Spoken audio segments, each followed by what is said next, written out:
A new video has leaked courtesy of the Southern Poverty Law Center showing Alex Jones, the guy that helped to get Trump elected, big Trump supporter, coming out and saying in January 2019 during an interview that he is sick of Donald Trump and wishes he never met him. Check this out.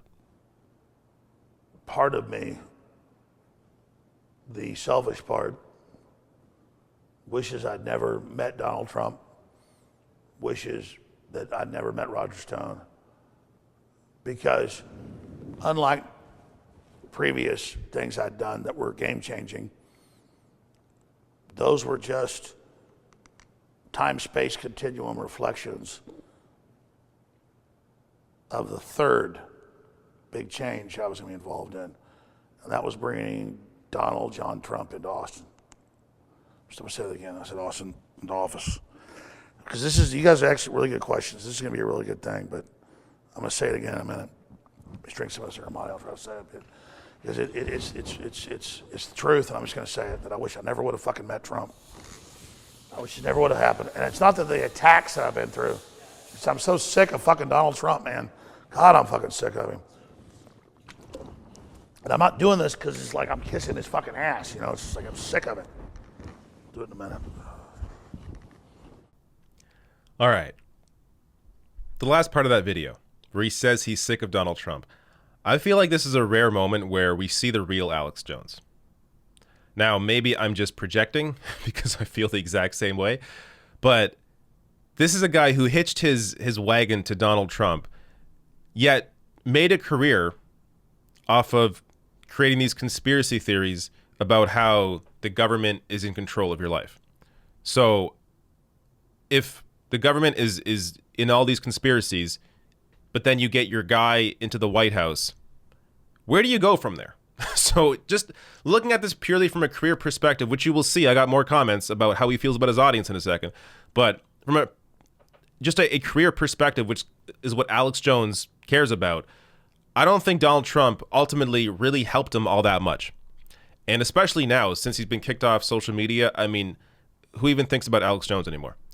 Now, as I said, this was shot in January 2019, so over 2 years ago, by Colin Robertson, a filmmaker Jones hired to shoot a propaganda film called You Can't Watch This. Colin Robertson was a big right-winger. He is now, I guess, seen the light and is now coming clean with a lot of the BS that he was pushing and is trying to right his wrongs. And part of what he also told the Southern Poverty Law Center is this. Robertson also told Hate Watch that off camera, Jones took delight in belittling his own audience, suggesting he could sell them quote-unquote dick pills and claiming they would buy anything. Quote, Alex Jones doesn't care about most of the stuff he professes to, Robertson told Hate Watch over Skype from his home in London. It just shows he doesn't care about anything he talks about. He doesn't like Trump, but then goes on camera talking about how much or how Trump is the savior. This really is not all that surprising. Alex Jones, first and foremost, puts himself out there as an entertainer. This is why he's so wild. Now, does he believe some of the things he puts out there? Maybe. Ultimately, it doesn't really matter. What really matters is the impact that Alex Jones has had on society, and that's been clearly a negative impact. So you see here, Alex Jones behind the scenes, when he tells you how he really feels, he doesn't actually care about his audience, is very aware that he can sell them anything, and supports Trump, I guess because he essentially put himself into a corner, I think, assuming Trump would lose the election, and then he could continue, the last 4 years about how Trump was screwed out of winning the election, because again, that's Alex Jones's MO, is discussing how everyone's against you. So, but that blew up in his face when Trump actually won.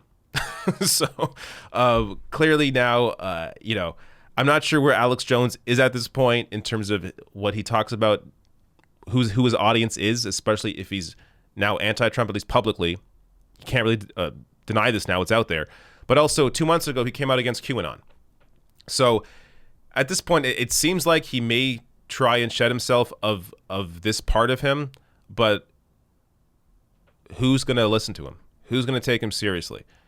And does anybody even take him seriously? Or do people just watch him because they find him entertaining and they know he's crazy?